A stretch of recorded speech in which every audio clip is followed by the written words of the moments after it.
Good afternoon, everyone. I'm the last speaker today. One thing good about being last is you almost have a whole day preparing for what you have to speak. And it is not until like an hour ago that I found out almost everything I want to talk about has been talked about. And anyway, my topic is the application of learner-centered activities in vocabulary teaching. The reason why I would like to focus on vocabulary teaching is that most of the time when we introduce vocabulary to students, they will come up with several problems. First of all, there are just too many vocabulary words to memorize in high school. Because we all know that by the time students graduate from junior high school, they have the vocabulary capacity of 1,200 words. And by the end of high school, we want them to remember 7,000 words. That's 2,000 each year, which means they have to memorize twice the amount of vocabulary they memorize in the whole junior high school in 1 year of high school, and they have to keep remembering it all until the end of high school. And that's a very, very big burden for our students, no matter how good they are. And the second thing is, no matter how hard I try to memorize the words, I just tend to forget them after a while. Like, it's like most of the time they will tell me, I memorized the vocabulary, but when I was doing the test, I forget about them. And that's why I didn't get the correct answer and things like that. And the last one is, I usually mess up the letters with longer vocabulary words. I believe that this is what you see on students' papers too. And that's why I decide that I'm going to focus on vocabulary in this action plan of mine. So the purpose of an action plan, first of all, is to raise students' phonetics awareness. And second of all, prolong students' vocabulary retention.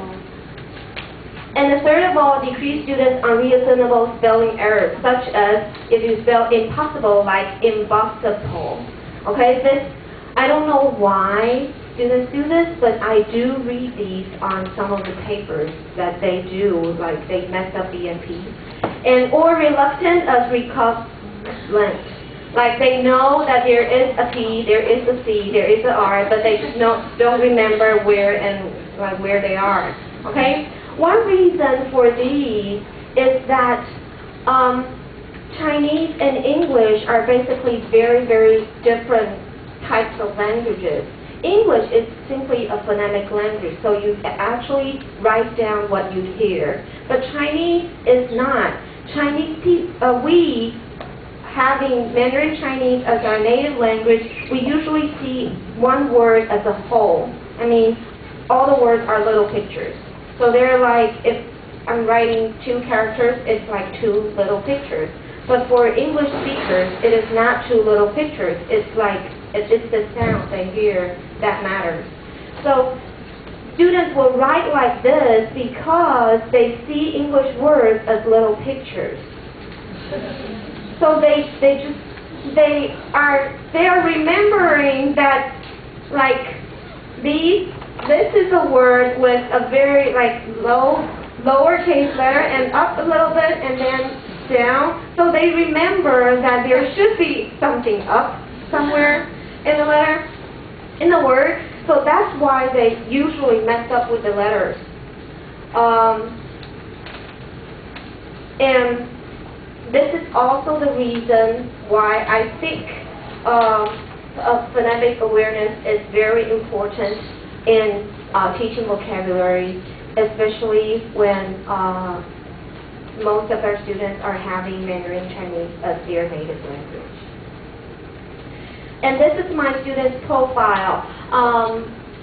I only have 1 class this semester since I'm in charge of part of the school administrative work.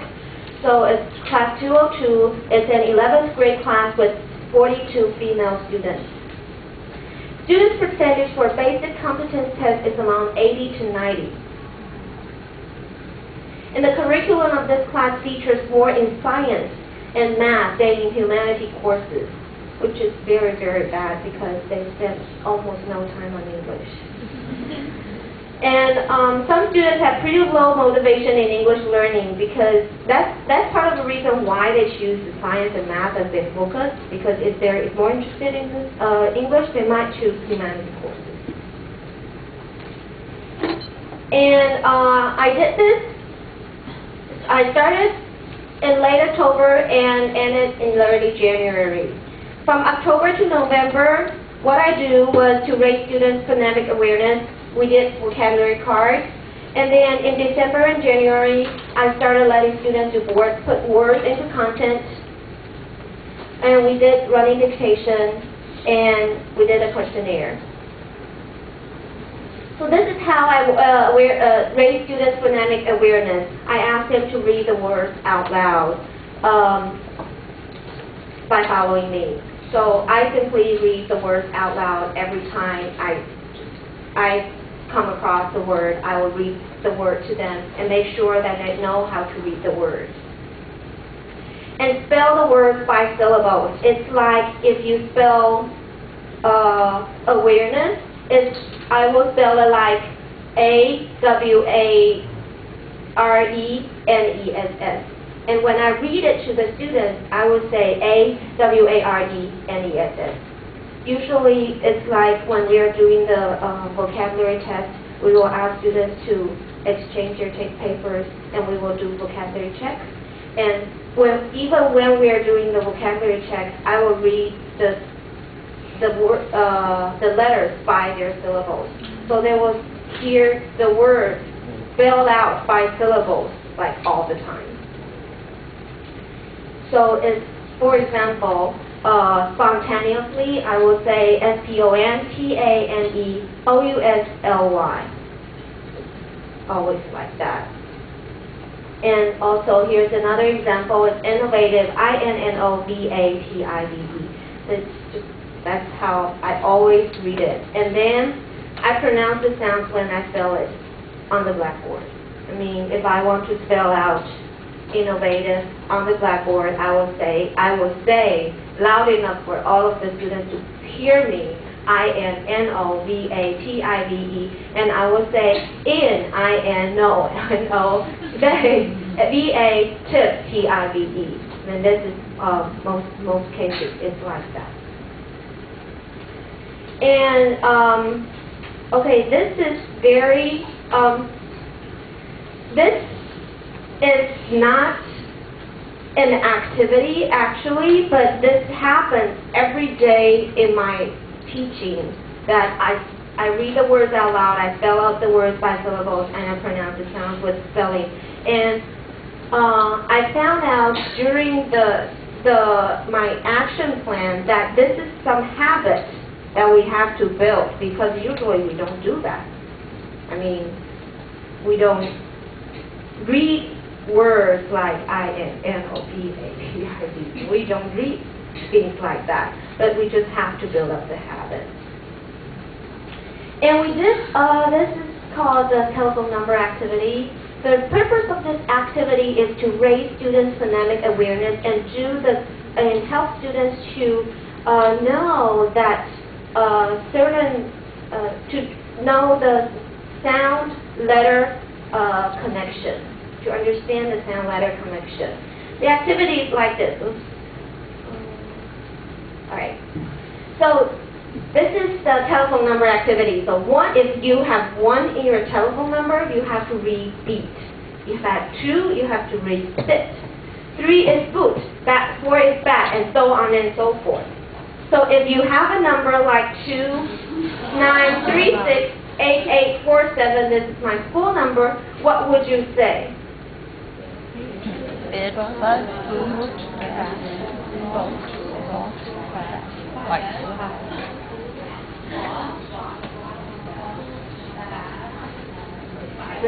Right. So that's what you say. You say bit, but, boot, bat, boss, bat, bite. Okay? And my activity was I give each student from the first row a telephone number.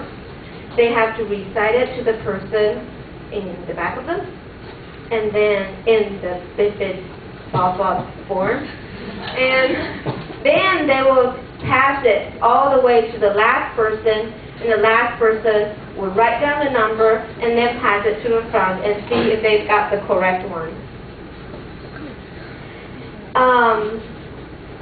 So the first thing, I help students practice the words and tell the difference between the sounds. The most difficult ones are actually bet and bat. That's number 4 and number 6. Bet and bat. It's very hard. And bit and bat, bit are the most difficult ones for students, the short vowels. So I help students practice the words before they started because they are so confused. They were so confused. They were like, what are these? And then I provide the last student in each row with a telephone number, and students have to pass it all the way to the front. Okay, so when they are reading this, so I have the chart on the screen, and when they are reading it, since they're facing the blackboard, when they're reading it, they can refer to the numbers. And check the numbers and explain sound symbol relations. The last part of this activity is very, very important because if we do not do that, this is not meaningful. That wouldn't be a meaningful activity for the students. We have to explain to the students that usually when you see "oo" in a word, it pronounced as "oo" or things like that, to connect the "oo" form with the sound, so they will hear and see the word, hear the sound and see the word at the same time. And this is the telephone activity. Now it's the vocabulary card. Alright, so this is the third time we're going to listen to vocabulary card this afternoon. Students have to complete vocabulary cards for the lessons they learn. They get into groups.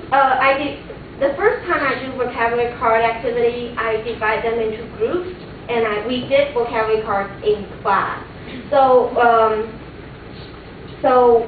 I asked them to get into groups of 4 in class, provide them with a dictionary, and ask them to complete vocabulary cards. And after the first time, I also deliver the vocabulary cards, give the students the vocabulary cards, and ask them to do that at home.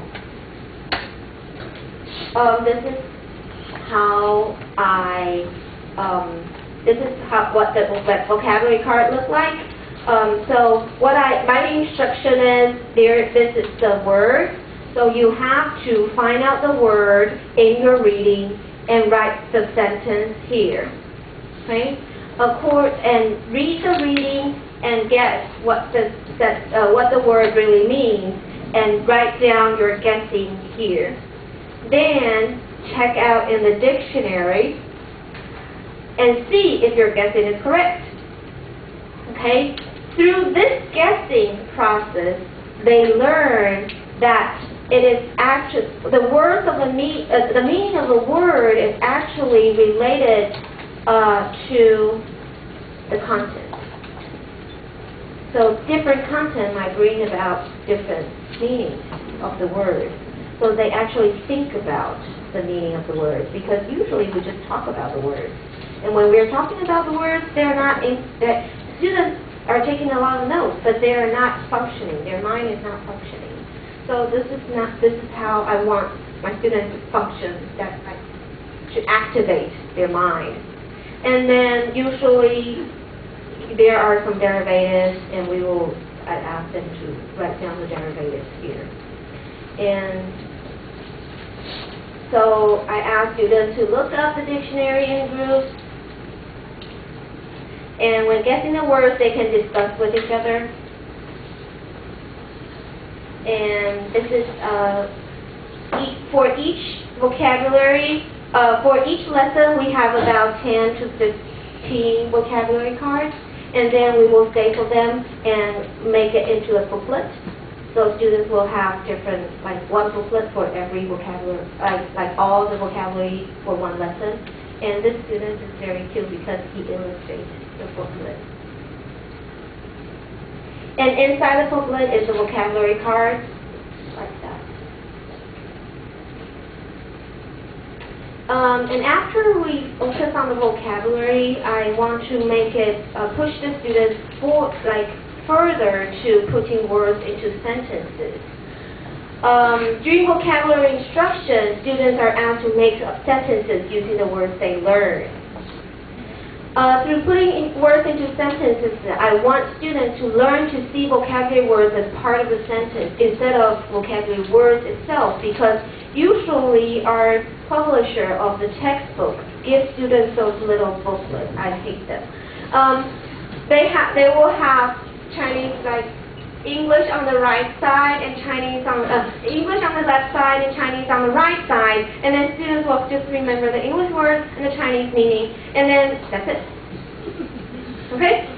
And they never get to see words in sentence. So this is why I want to do this activity, because I want them to see words in sentences and actually use words in sentences. And the sentences are a lot better than I expected. I mean, really. This is the content. We did it for Sunday Book 3, Unit 9. It's a memorable event. It's talking about a story about Charlie Chaplin's childhood. It's a very important event in Charlie Chaplin's childhood. And the words and phrases given to the students are memorable, rent, comedian, moderate, there's no denying that, roar. So for memorable, I asked students to start with my most memorable thing, the most memorable thing I did in my life, and things like that. And for these three, I said, please use these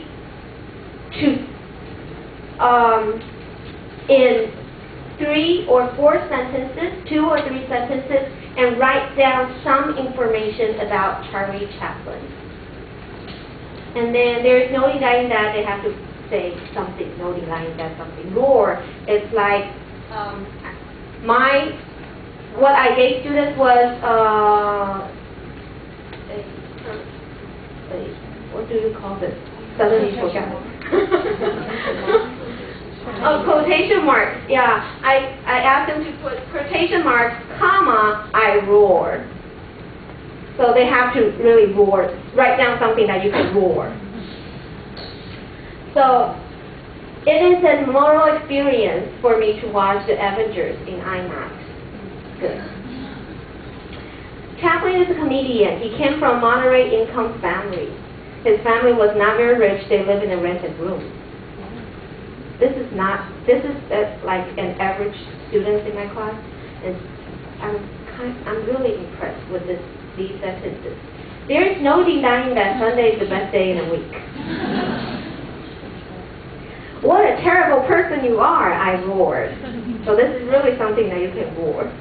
So they learn to put words into sentences. They learn to reproduce the words instead of just learning them and memorizing them as word and meaning. I think this is not interesting, but it's beneficial. And running dictation.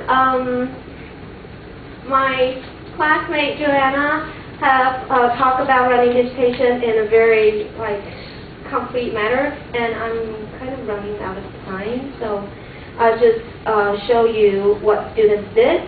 Also, I cut down the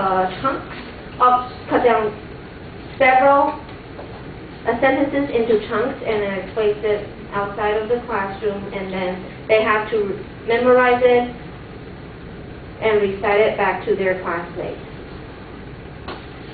So this is students reciting back to their classmates. And on the other hand, this person here is writing down like on a sheet of paper like this. This is a bigger version, so they will write down everything that their classmates recited. And then they have to put the chunks back together. So it's like I'm not exaggerating when I say Gary can eat a whole 10-inch pizza on his own. So they have to put that into another part of the worksheet, which is like all lines and boxes. They have to write in whole sentences like this. And the way, what the difference from my running dictation and Joanna's is that when I break down the sentences, I break them into fragments. So like all the chunks are meaningful. They won't stop in the middle of like a noun phrase. Right. And this is my questionnaire. I'm not going to talk like very thoroughly into this because I'm going to talk about that in student feedback. Most students in class believe that vocabulary teaching is important, so I'm going to continue teaching that. And but all but one agrees, knowing the sound of words makes it easier for them to memorize the vocabulary. So students have to know the sound of the words because that facilitates their vocabulary learning process. Students find breaking words down into syllabus beneficial in the process of vocabulary learning. So this is quite impressive. I mean, this feedback because I've never really thought about if students will find it beneficial, but they really did. And so raising students' phonemic awareness is helpful in students' vocabulary learning. This is one of the conclusions I got into. And students don't actually like the idea of vocabulary cards. The reason is that with vocabulary cards, they have to do more work than I do. But without one, I just do all the work myself, and they just do take notes. So I think this is part of the reason why they don't like it, because for them it's kind of time consuming, and for them it's I don't know, it's a lot of extra work. But I believe that there are students telling me that vocabulary cards is really, really beneficial to her vocabulary learning. Like there are like 5 saying that vocabulary cards is the most beneficial activity that we've done during the semester. So it is beneficial, it's just that they don't like it. Students find putting words in context helps to prolong their vocabulary retention. And I think this is what we can do in class, because this is not an extra, like a new activity. This is what we can do, just ask them to pull out a piece of paper and write down some sentences. And students find the activity useful and are having more confidence in vocabulary learning. I think confidence is a very important word in vocabulary learning process, because they need to first have the confidence that they do have the potential to memorize 7,000 vocabulary words before they can actually memorize 7,000 vocabulary words. So this is my conclusion. Raising students' phonemic awareness is essential, it's important, and it's beneficial, and it's what we have to do, okay? So, and it is our job as English teachers to help students understand the importance of it, because usually students just write down 10, 20 times the same vocabulary on a piece of paper and think that they understand and know the meaning of it, and when actually they don't. So, phonemic awareness helps them to know that reading the word is more important than writing them down. And there is no shortcut to vocabulary learning, actually, which is true. But there are better methods that we can teach our students, so they will have the confidence to work for the better. And this is the end of my presentation. Thank you very much.